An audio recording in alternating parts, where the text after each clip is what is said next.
आज भिवंडीमध्ये एक दुर्दैवी अपघात घडला आहे। धामणगाव पाईपलाईन मार्गावर खड्ड्यांमुळे दुचाकी घसरली आणि दुचाकी स्वाराला थेट डंपरच्या खाली जाऊन जागीच मृत्यू झाला। मृत व्यक्तीचे नाव विलास बबन पाटील असे असून ते लाभगावचे रहिवासी होते।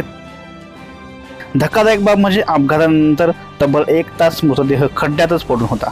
स्थानिकांच्या माहितीवरून पोलीस घटनास्थळी दाखल झाले आणि मृतदेह बाहेर काढण्यात आला। या घटनेमुळे भिवंडीतील खराब रस्ते व खड्ड्यांबद्दल पुन्हा एकदा संताप व्यक्त होत आहे।